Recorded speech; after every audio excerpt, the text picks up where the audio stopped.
Hello everyone, it's great to see your smiling faces.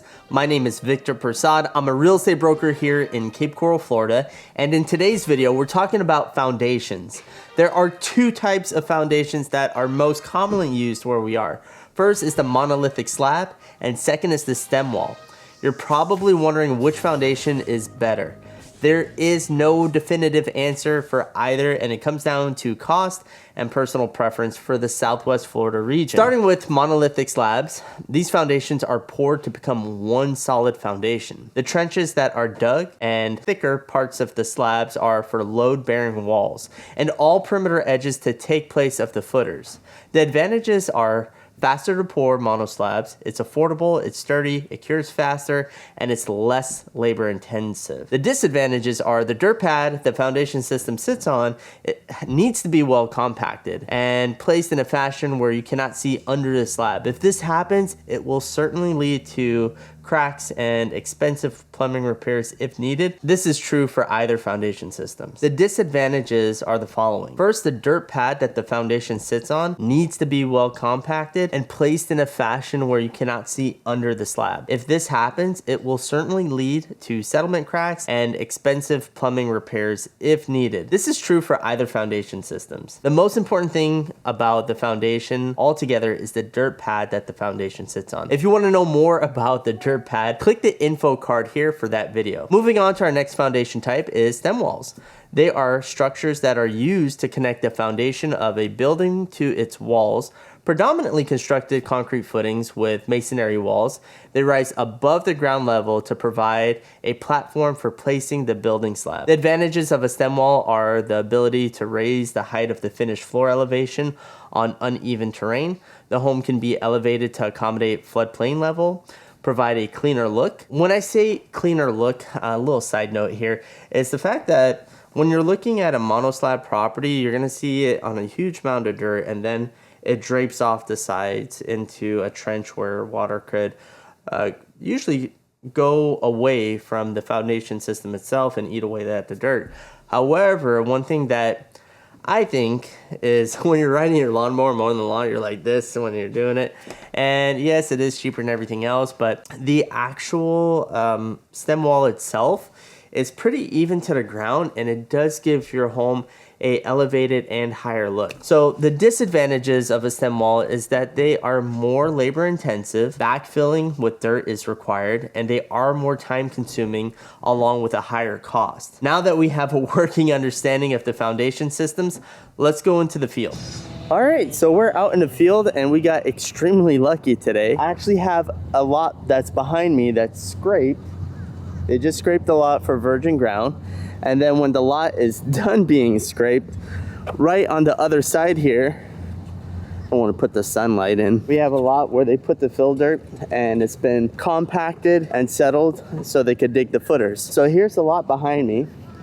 After it's been compacted, this is what it looks like, and they leveled it off. So now it's prepped to dig the footers. And if we go to this other side over here, I can show you how those footers look like. This is pretty nuts.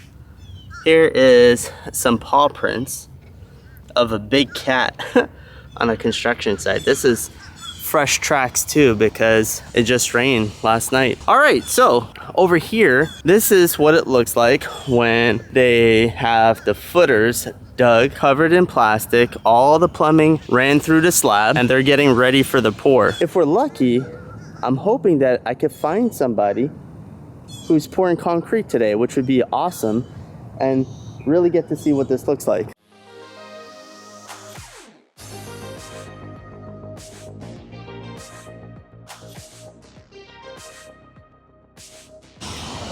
Here is what a monolithic slab looks like. Behind me, you can see the footers that are dug here, and you can see all the plumbing that's coming out, the rebar from the pad. This is what you call a monoslab, and what it looks like after it has cured. You know, one thing about pouring concrete in the summer is that we have summer showers, so they got to be careful that they don't pour the concrete and it rains. Anywho, on to the next.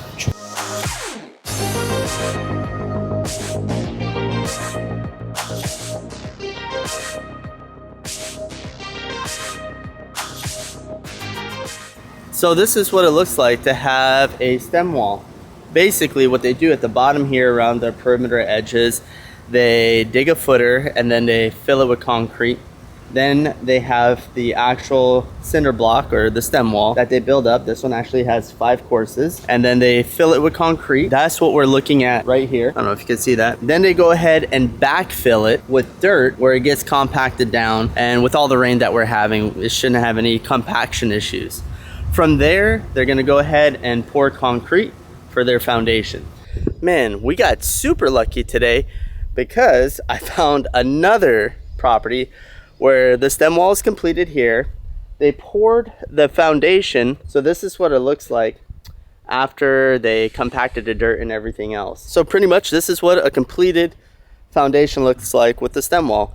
We can see over in this section here, there's a step down, that's for the garage.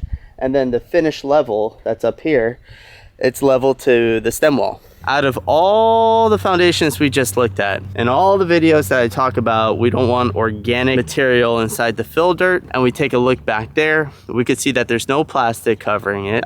It must have been here for a while sitting like this because they have grass growing through the fill dirt. The footers are dug, but the water washed away the dirt. Now they have to go back, re-level it, make sure that the footers are cleared and properly dug, and then pour the concrete. They should have really covered it with the plastic. This is one of the reasons I do what I do, to be honest with you, because I've seen what quality looks like versus quantity, and this is just a poor example of poor quality management from the builder and poor quality oversight on this build as a whole, just based off of what I'm looking at. If this is what it looks like for the foundation, I can't even imagine what it looks like for the actual build itself. You know, I'm sorry if I sound a little bit harsh on this right behind me, but it's important. I mean, it's what your home is going to be built on, so the foundation is always key. And you know, that's just my thoughts and opinions. Let me know if you agree or disagree with that. All right, that's it for me. I hope you enjoyed this video. If you're thinking or even considering relocating to Southwest Florida, be sure to call, text, or email me. I'd love the opportunity to connect with you.